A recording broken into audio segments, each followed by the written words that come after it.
प्यारे साथियों, जैसा कि आपको पता है कि स्पीडी हमारे एग्जाम के लिए बहुत ज़्यादा महत्वपूर्ण है और स्पीडी जो बुक आती है करंट अफेयर्स की, उसके वार्षिकांक भी आता है और उसके साथ साथ भी अगर हम बात करें तो प्रत्येक मंथ में वह उसमें नया नया ऐड होकर आता रहता है और उसको मैं ट्रिक के माध्यम से कराता हूं।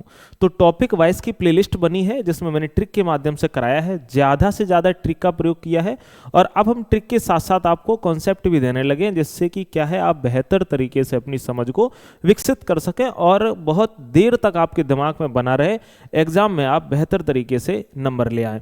आज का हमारा जो टॉपिक है साइंस एंड टेक्नोलॉजी का है।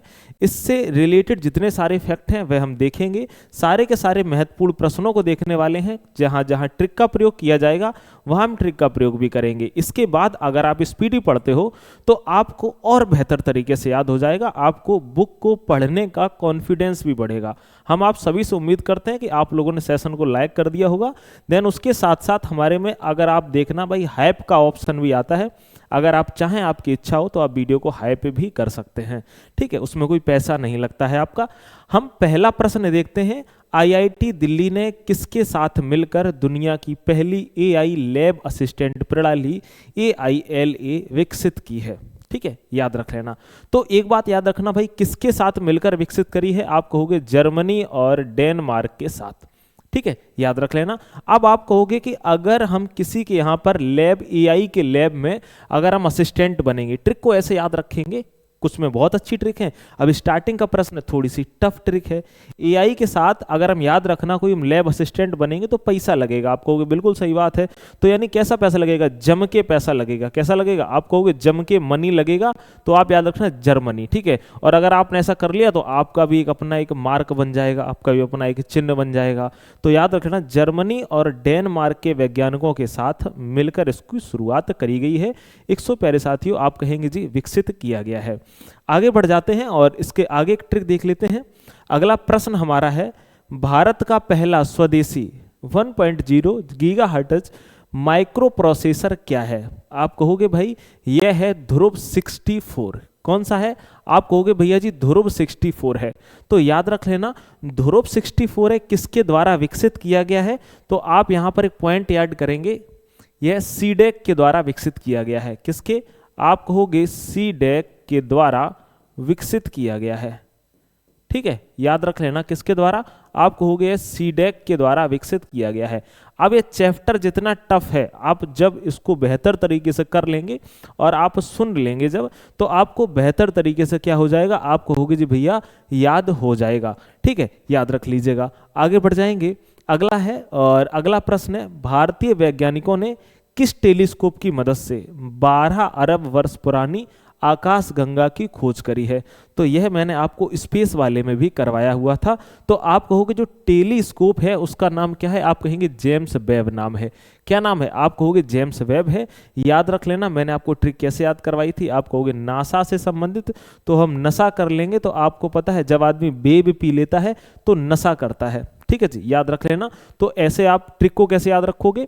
आप कहोगे भाई स्कोप, और आजकल वेब का बहुत ज्यादा स्कोप है। वेब एक प्रकार की सिगरेट है, आपको ही पता होगा। ठीक है जी, जो लोग पीते होंगे उनको बेहतर तरीके से भैया लोगों को पता होगा। याद रखना, अब इसका नाम क्या है? तो इस आकाश गंगा का नाम है, आप कहोगे अलकनंदा। क्या नाम है? आप कहेंगे अलकनंदा इस आकाश गंगा का भैया नाम है। ठीक है, याद रख लीजिएगा।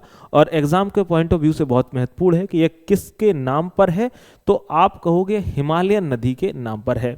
हमारा अगला प्रश्न है, भारत की पहली वाणिज्यिक निजी रॉकेट विक्रम फर्स्ट किसने विकसित की है? बताइए, इसको विकसित किसके द्वारा किया गया है?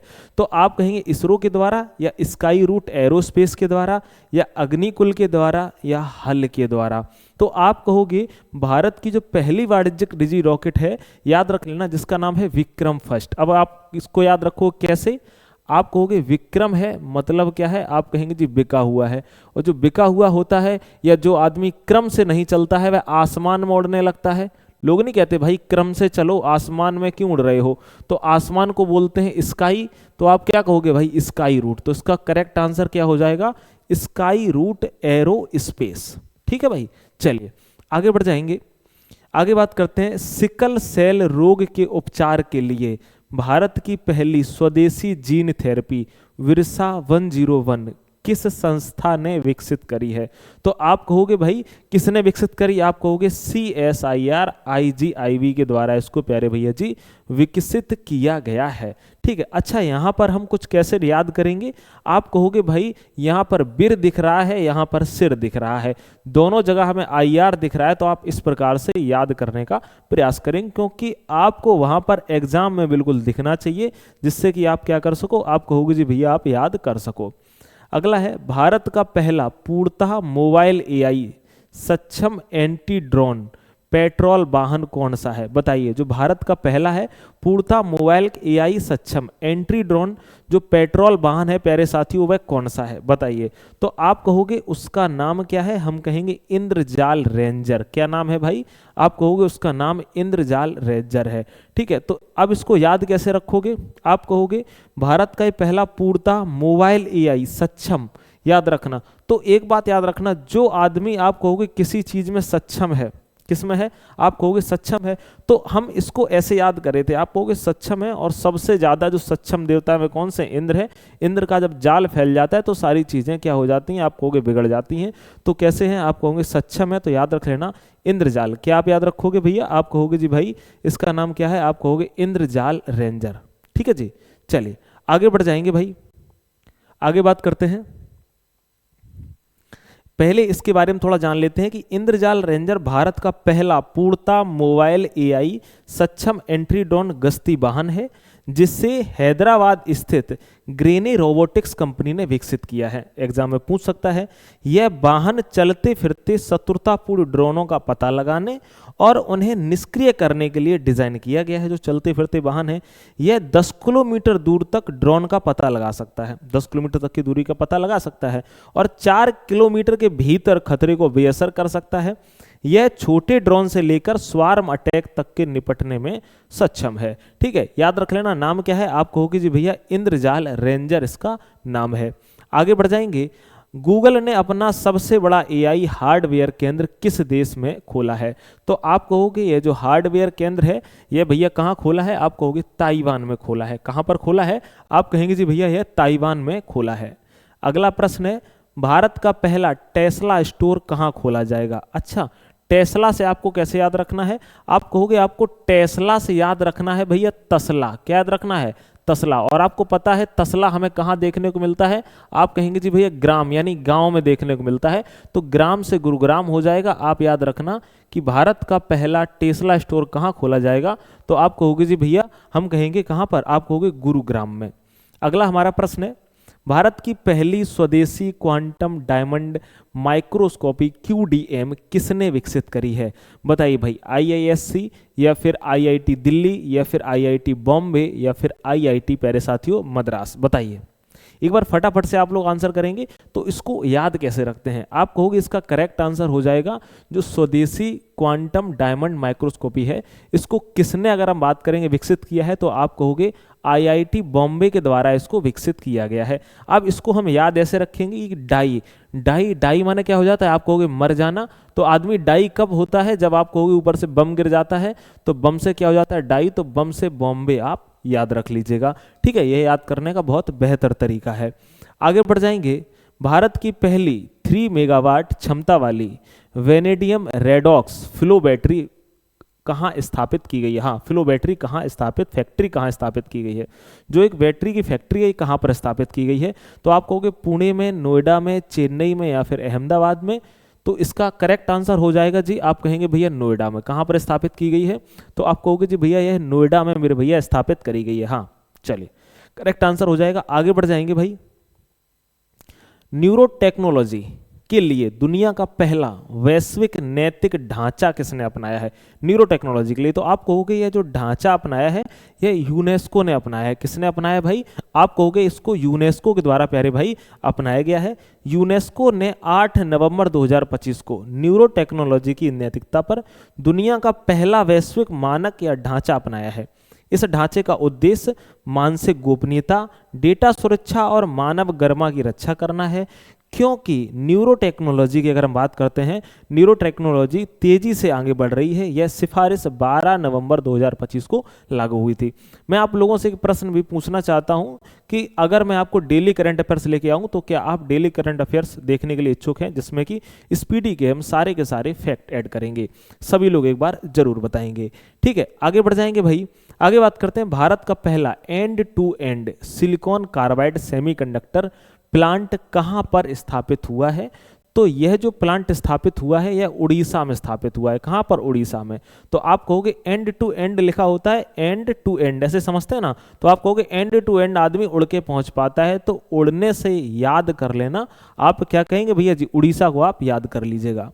अगला है, ओपन एआई ने हाल ही में कौन सा नया ब्राउजर लॉन्च किया है? तो जो नया ब्राउजर भैया लॉन्च किया है उसका नाम है एटलस। कौन सा है? आप कहोगे जी एटलस है। अच्छा, एक चीज याद रखना, कोई भी बच्चा जब कोई नई चीज सीखता है, आप कहोगे कोई नई चीज है, किताब ओपन करता है तो उसको सबसे पहले ए दिखता है। क्या दिखता है? ए। तो ए से आप एटलस को याद रख लीजिएगा। आगे बढ़ेंगे उसके पहले ये अगला प्रश्न हमारा, अंटार्कटिका में भारत के चौथे अनुसंधान स्टेशन का नाम क्या है? तो आप कहोगे जो चौथा अनुसंधान स्टेशन है उसका नाम क्या है? मैत्री सेकंड नाम है। क्या नाम है? आप कहोगे जी भैया मैत्री सेकंड नाम है। दक्षिण गंगोत्री है, ये आप कहोगे पहला स्टेशन है। कैसा है? आप कहेंगे भैया जी यह पहला स्टेशन है जिसका नाम क्या है? आप कहोगे भैया दक्षिण गंगोत्री इसका नाम है, याद रखिएगा। चलिए, बहुत अच्छी बात है भाई। आगे बढ़ जाएंगे एक बार और आगे बात करते हैं, भारत ने किस आईआईटी को संयुक्त राष्ट्र एआई उत्कृष्टता केंद्र के रूप में नामित किया है? बताइए भाई, किसने नामित किया? आईआईटी दिल्ली ने, आईआईटी बॉम्बे ने, आईआईटी मद्रास ने, आईआईटी हैदराबाद ने। तो आप कहोगे कि किस आईआईटी को संयुक्त राष्ट्र एआई उत्कृष्टता केंद्र के रूप में नामित किया है? तो आप कहेंगे आईआईटी मद्रास ने नामित किया है। ठीक है जी, याद रख लीजिएगा कि भारत सरकार ने सितंबर 2025 में भारतीय प्रौद्योगिकी संस्थान आईआईटी मद्रास को संयुक्त राष्ट्र यूएन के डिजिटल और उभरती प्रौद्योगिकी कार्यालय ओडीईटी के तहत कृत्रिम बुद्धिमत्ता एआई यानी आर्टिफिशियल इंटेलिजेंस उत्कृष्टता केंद्र के रूप में नामित किया है। इस पहल का उद्देश्य एआई क्षमता निर्माण और कौशल विकास में वैश्विक स्तर पर विशेष रूप से ग्लोबल साउथ के देशों को क्या करना है? आप कहोगे जी भाई समर्थन देना इसका एक काम है। ठीक है, याद रखिएगा। प्रश्न हमारा अगला है, आईआईएम अहमदाबाद का पहला वैश्विक परिसर कहाँ शुरू किया गया है? आप कहेंगे जी सिंगापुर में, दुबई में, लंदन में या फिर न्यूयॉर्क में। तो आप कहोगे आईआईएम अहमदाबाद का जो पहला वैश्विक परिसर कहाँ शुरू किया गया है? तो आप कहोगे जी भैया दुबई में। करेक्ट आंसर इसका बी सही हो जाएगा। इसको याद कैसे करेंगे? तो आप कहोगे भाई एम दिख रहा है ना, एम, एम से हो जाता है मेन, और अहम, अहम मतलब क्या होता है? आपको कोई घमंड, तो जिसके अंदर घमंड कितना भी हो जाए अपनी बीवी के सामने सब दब के रहते हैं। ठीक है, तो याद रख लेना भाई क्या हो जाएगा? आप कहोगे जी दुबई हो जाएगा। चलिए आगे बढ़ जाएंगे भाई।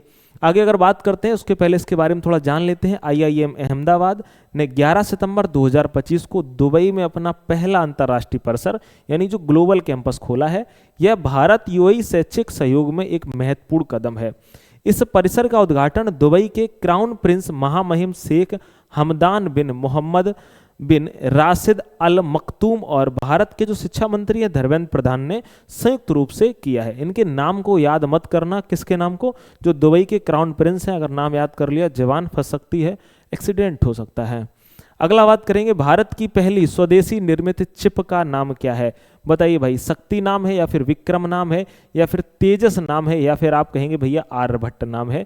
तो आप कहोगे जो भारत की पहली स्वदेशी निर्मित जो चिप है इसका नाम भैया जी विक्रम है। क्या नाम है? आप कहोगे भैया इसका नाम विक्रम है। ठीक है, याद रख लीजिएगा कि भारत की पहली स्वदेशी निर्मित चिप का नाम विक्रम, इसे भारत सरकार के इलेक्ट्रॉनिक्स और सूचना प्रौद्योगिकी मंत्रालय अगर हम बात करते हैं मैटी के तहत विकसित किया गया है। याद रखिएगा यह एक 32 बिट माइक्रो प्रोसेसर है जिसे विशेष रूप से अंतरिक्ष अनुप्रयोगों के लिए डिजाइन किया गया है और यह अत्यधिक तापमान की स्थिति का सामना कर सकता है। इस चिप को इसरो द्वारा अंतरिक्ष मिशनों में उपयोग के लिए योग्य घोषित किया गया है। अगला प्रश्न की तरफ बढ़ेंगे। गूगल ने अगली पीढ़ी का क्रम एआई इमेज एडिटिंग टूल क्या लॉन्च किया है? आप कहोगे ये जो टूल लॉन्च किया है इसका नाम है नैनो बनाना। क्या नाम है?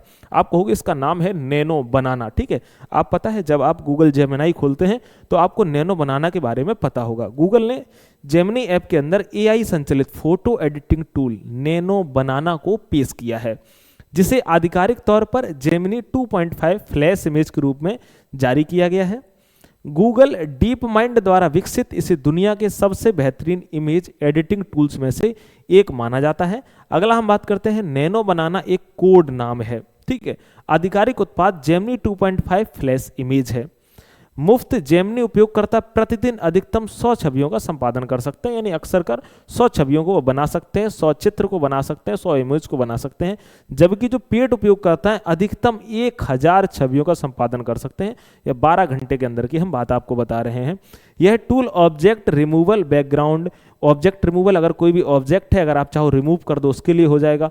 बैकग्राउंड चेंज के लिए बैकग्राउंड आप चेंज कर सकते हो। अगर हम बात करते हैं आर्टिस्टिक रेंडरिंग जैसी उन्नत सुविधाएं प्रदान करता है। जेमिनी एआई ऐप संरचनात्मक वर्कफ्लो के लिए वॉइस और टेक्स्ट संचालित कमांड के साथ एकीकृत करता है, या इनके किसी भी कमांड के साथ अगर हम किसी प्रकार की कमांड देते हैं, बोल के देते हैं, लिख के देते हैं, ये सारे के सारे मान लेता है। सभी जेमिनी उपयोगकर्ता अलग से इंस्टॉलेशन के बिना इस सुविधा का क्या कर सकते हैं, आपको होगी जी भैया उपयोग कर सकते हैं। इसके लिए अलग से इसे इंस्टॉल नहीं करना पड़ेगा, आपको ये आपके सिस्टम में ही दिखाई दे जाएगा। ठीक है, चलिए अगला प्रश्न है, उत्तर प्रदेश का पहला हरित हाइड्रोजन प्लांट कहाँ स्थापित हुआ है? आप कहोगे यह जो प्लांट है यह कहाँ पर स्थापित हुआ है? आप कहेंगे गोरखपुर में स्थापित हुआ है। गोरखपुर से आप एक और ट्रिक याद रख लेना, हमने आपको बताया था गिद्ध प्रजनन केंद्र। क्या बताया था? आप कहोगे जी भाई गिद्ध प्रजनन केंद्र, और ये भी कहाँ पर? तो आप कहोगे भैया यह भी गोरखपुर में। कहाँ पर? आप कहेंगे गिद्ध प्रजनन केंद्र, या कहाँ पर? गोरखपुर में। ठीक है, इसको भी आप लोग याद रखिएगा। और यहाँ से कैसे आप लोग याद रखेंगे तो आप समझ जाना, गिद्ध कैसे होते हैं? गोरे होते हैं, तो गोरे से आपको गोरखपुर बेहतर तरीके से याद हो जाएगा। नेक्स्ट है, यहाँ देखते हैं संयंत्र की विशेषताएं क्या है। यह संयंत्र वार्षिक 72 टन ग्रीन हाइड्रोजन का उत्पादन करेगा। उत्पादित हाइड्रोजन को प्राकृतिक गैस के साथ मिश्रित किया जाएगा। इस मिश्रण का उपयोग घरों, सीएनजी स्टेशनों और उद्योगों में भी किया जाएगा। नेक्स्ट है, यह परियोजना भारत के शहरी और गैस वितरण क्षेत्र में सबसे बड़ी ग्रीन हाइड्रोजन और प्राकृतिक गैस सम्मिश्रण की क्या है? आप कहेंगे जी एक पहल है। अगला बात करते हैं, भारत का पहला ड्रोन एआई संचालित कृत्रिम वर्षा प्रयोग कहाँ किया गया? बताइए, तो यह प्रयोग कहाँ पर किया गया? आप कहोगे जयपुर में। आप थोड़ा सा दिमाग लगाना, राजस्थान के जयपुर में किया गया। ठीक है, यह प्रायोगिक परियोजना का राजस्थान के रामगढ़ बांध के क्षेत्र में शुरू की गई। इसका उद्देश्य क्या है? तो 129 साल पुराने जलाशय, यानी जलाशय मतलब क्या होता है? आप कहोगे पॉन्ड, यानी कि तालाब को पुनर्जीवित करना है। इस पहल में क्लाउड सीडिंग तकनीक का उपयोग किया गया है, जिसमें ड्रोन और एआई की मदद से बादलों में सोडियम क्लोराइड जैसे रसायनों का छिड़काव किया जाता है, ताकि बारिश की बूंदों के निर्माण में एक मदद मिल सके। ठीक है, आगे बढ़ जाएंगे जी। भारत का पहला I STEM Indian science technologies engineering faculties map उत्कृष्ट केंद्र कहाँ स्थापित किया गया है? तो आप कहोगे आईआईटी दिल्ली में, या फिर आईएस बेंगलुरु में, या फिर एनआईटी कालीकट में, या फिर आईआईटी बॉम्बे में। तो आप याद रख लेना कि इसका करेक्ट आंसर हो जाएगा एनआईटी कालीकट। ठीक है, इसको कैसे याद रखोगे? आप कहोगे जब कोई चीज़ स्टीम हो जाती है, जब कोई चीज़ गर्म हो जाती है तो फिर हम उसको कट कर देते हैं, तो कट से याद रखना आप कालीकट। ठीक है, चलिए आगे बढ़ने के पहले थोड़ा जानते हैं भारत का पहला I STEM Indian science technology and engineering faculties map. इसका जो उत्कृष्ट केंद्र आईआईएससी बेंगलुरु में स्थापित किया गया है। आईस्टेम भारत सरकार की एक पहल है, जिसका उद्देश्य शोधकर्ताओं को देश भर में सार्वजनिक रूप से वित्त पोषित अनुसंधान और विकास R&D सुविधाओं तक पहुंच प्रदान करना है। आगे बढ़ जाएंगे, किस कंपनी ने 2028 में भारत की पहली निजी सैटेलाइट इंटरनेट सेवा शुरू करने की घोषणा करी है? तो यह किसने करी है? तो आप कहोगे अनंत टेक्नोलॉजीज ने इसकी घोषणा प्यारे साथियों करी हुई है। अनंत टेक्नोलॉजीज भारत की पहली निजी कंपनी बन गई है, जिसे भारत में निर्मित उपग्रहों के माध्यम से जो उपग्रह आधारित इंटरनेट सेवा प्रदान करने की मंजूरी मिली है। याद रखिएगा, यह सेवा 2028 तक शुरू होने की उम्मीद है, और इसका उद्देश्य ग्रामीण और दूर दराज के क्षेत्र सहित देश भर के उपयोगकर्ताओं को ब्रॉडबैंड इंटरनेट प्रदान करना है। ठीक है जी, याद रख लीजिएगा। आगे बढ़ जाएंगे भाई, आगे बात करते हैं, पृथ्वी के चुंबकीय ढाल का अध्ययन करने के लिए नासा ने कौन सा मिशन लॉन्च किया है? तो आप कहोगे नासा ने जो मिशन लॉन्च किया है उसका नाम है ट्रेस ERS। क्या नाम है? आप कहेंगे जी इस मिशन का नाम है ट्रेस ERS। इसको प्यारे भैया जी लॉन्च किया गया है। ठीक है, सभी प्यारे साथी एक बार भाई फटाफट से भाई बताएंगे कि आपने सेशन को लाइक कर दिया है। हाँ, चलिए आगे बढ़ जाएंगे। लेकिन अगर हम बात करते हैं कि नासा ने पृथ्वी के जो चुंबकीय ढाल का अध्ययन करने के लिए जो ट्रेस RS है, यानी कि अगर बात करते हैं टेंडम रिकनेक्शन एंड स्यूस्प और इलेक्ट्रोडायनेमिक रिकॉन्सिनेंस, क्या लिखा है, रिकॉन्सिनेसियस, थोड़ा सा पास में रहते हैं ना बोर्ड के तो मतलब उतना एकदम बढ़िया से नहीं देख पाता है। ठीक है, सैटेलाइट नामक एक मिशन लॉन्च किया है। इस मिशन का मुख्य उद्देश्य क्या है? आप कहोगे मैग्नेटिक रिकनेक्शन जो है, याद रख लेना कि प्रक्रिया को समझाना है या समझना है, जो तब होती है जब सौर हवा यानी सोलर विंड जो होती है पृथ्वी के मैग्नेटिक फील्ड से क्या करती है? आप कहेंगे जी भाई टकराती है। चलिए आगे बढ़ जाएंगे। भारत का छठा सेमीकंडक्टर प्लांट कहाँ स्थापित होगा? नोएडा में, लखनऊ में, आप कहोगे जी जेवर में। जेवर कहाँ पर है? आप कहोगे जेवर ये है उत्तर प्रदेश में। कहाँ पर? आप कहेंगे जेवर उत्तर प्रदेश में। ठीक है, याद रखिएगा। आगे बढ़ेंगे। लेकिन अगर हम बात करते हैं, हाँ ठीक है, वह प्रश्न में मैंने ज़्यादा ऐड नहीं किया था। भारत ने दुनिया की पहली जीनोम संपादित चावल की कौन सी किस्म विकसित करी है?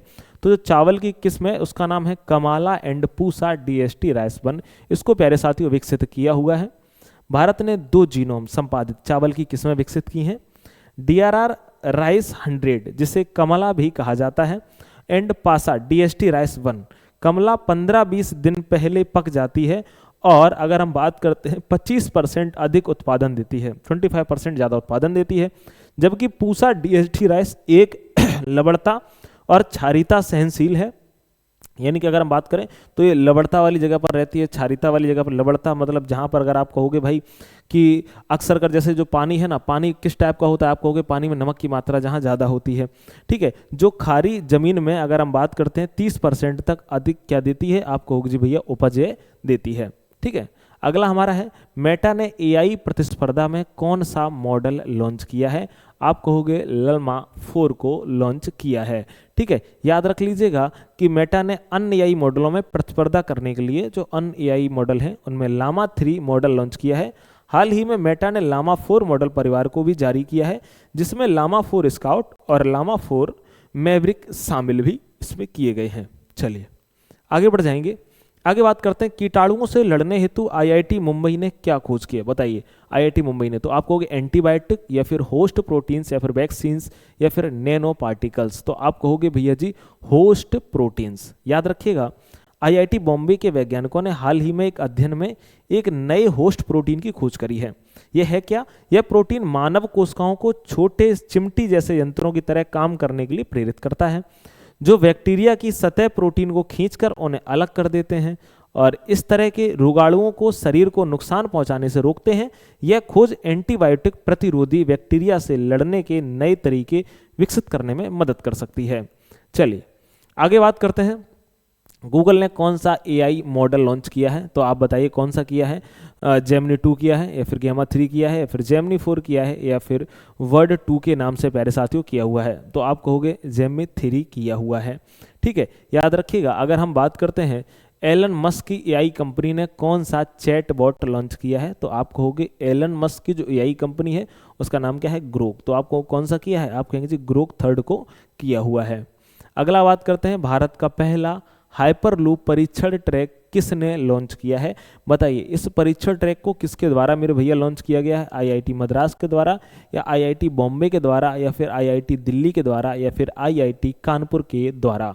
भारत का पहला हाइपरलूप परीक्षण ट्रैक किसने लॉन्च किया है? एक बार सभी प्यारे साथी भाई इस प्रश्न का आंसर देंगे। और यह हाल ही में अभी एग्जाम में प्रश्न पूछा गया है, उसका मुझे नाम याद नहीं आ रहा, मैंने मेंशन किया था। ठीक है, उसका मुझे नाम पूरी तरीके से याद नहीं आ रहा है तो मैं उसके लिए माफ़ी चाहता हूं, बट इसका करेक्ट आंसर IIT मद्रास हो जाएगा। ठीक है, चलिए। हाँ, भारत का पहला हाइपरलूप परीक्षण ट्रैक IIT मद्रास द्वारा रेल मंत्रालय के सहयोग से विकसित किया गया है। यह ट्रैक 422 मीटर लंबा है और इसे हाइपरलूप तकनीक का अध्ययन और विकास करने के लिए डिजाइन किया गया है। इस परियोजना का उद्देश्य परिवहन में नवाचार लाना और 1000 किमी घंटा से अधिक की गति प्राप्त करना है। चलिए आगे बढ़ जाते हैं। हम बात करेंगे नासा ने कौन सा चंद्र मिशन लॉन्च किया। नासा ने कौन सा चंद्र मिशन लॉन्च किया? आप कहोगे भाई आर्टेमिस 2 को किया है। हाँ कहेंगे, बिल्कुल सही बात है, आर्टेमिस 2 को पैर साथियों लॉन्च किया हुआ है। याद रखना, स्पष्टीकरण में अगर हम देख लेते हैं इंपॉर्टेंट में, आर्टेमिस कार्यक्रम नासा का वर्तमान चंद्र अन्वेषण कार्यक्रम है, जिसका उद्देश्य चंद्रमा पर दीर्घकालिक मानव उपस्थिति स्थापित करना है, लंबे समय तक के लिए मानव को, और मंगल ग्रह पर मिशनों के लिए आधार तैयार करना है। आर्टेमिस सेकंड मिशन इस कार्यक्रम का पहला मानवयुक्त मिशन है और 1972 में अपोलो 17 मिशन के बाद पहली बार अंतरिक्ष यात्री चंद्रमा के निकट की क्या करेंगे, यात्रा करेंगे। और इस मिशन में ओरियन अंतरिक्ष यान और space launch system SLS rocket का उपयोग किया जाएगा। ठीक है, चलिए आगे बढ़ जाएंगे। रिलायंस इंडस्ट्रीज दुनिया का सबसे बड़ा डेटा सेंटर कहाँ बनाएगी? जो रिलायंस इंडस्ट्रीज है ये दुनिया का सबसे बड़ा डेटा सेंटर कहाँ पर बनाएगी? सूरत में, अहमदाबाद में, आप कहोगे जामनगर में, या फिर आप कहेंगे बड़ोदरा में। तो आप कहोगे ये जो बनाएगी वह कहाँ पर बनाएगी? आप कहेंगे भैया जामनगर में बनाएगी। कहाँ पर बनाएगी? जामनगर, गुजरात में प्यारे साथियों बनाएगी। हमारा यह लास्ट प्रश्न है और इससे संबंधित कुछ फैक्ट हैं जो हमारे एग्जाम में पूछे जाते हैं। ठीक है, 33वां है, चीन और अमेरिका के बाद दुनिया का तीसरा सबसे बड़ा मेट्रो नेटवर्क किस देश का है? तो आप कहोगे सबसे बड़ा जो मेट्रो नेटवर्क है वह इसके बाद में चीन और अमेरिका के बाद में आप कहोगे जी भैया भारत का है। आप यहाँ पर देखेंगे कि अगर हम भारत में मेट्रो के विकास की बात करें तो 1917 के दशक में कोलकाता मेट्रो की योजना शुरू हुई। इसका निर्माण 1972 में शुरू हुआ था। 1984 में कोलकाता मेट्रो का पहला 3.4 किलोमीटर का खंड भी खुला था। और 1995 में दिल्ली मेट्रो रेल निगम अगर DMRC की स्थापना हुई और 2002 में दिल्ली मेट्रो के पहले खंड का उद्घाटन किया गया था। वर्तमान युग बेंगलुरु 2011 और अन्य शहरों सहित 20 से अधिक भारतीय शहरों में मेट्रो सेवाएं चालू हैं, जिससे शहरी भीड़भाड़ में काफ़ी कमी आई हुई है। ठीक है, और यह है 1863 लंदन, दुनिया की पहली भूमिगत रेलवे मेट्रोपॉलिटन रेलवे खुलती है जो पैडिंगटन को फेरिंगटन से जोड़ती है। ठीक है, ये यहाँ तक का इंपॉर्टेंट था। इसको आप एक बार क्या कर लीजिएगा, जरूर एक बार आप पढ़ लीजिएगा। एक बार मुझे बताएंगे आपको वीडियो कैसी लगी है। हालांकि इनमें हमने सभी प्रश्नों में ट्रिक का तो प्रयोग नहीं किया है, लेकिन आपके सारे के सारे प्रश्न महत्वपूर्ण हैं। मुलाकात हम आपसे करेंगे अगली क्लास में। अपना ख्याल रखिएगा। जरूर हमें बताइएगा कि डेली अगर करंट अफेयर्स आप पढ़ना चाहते हैं तो हम आपको प्रतिदिन करंट अफेयर्स जरूर लेकर आएंगे। नमस्कार।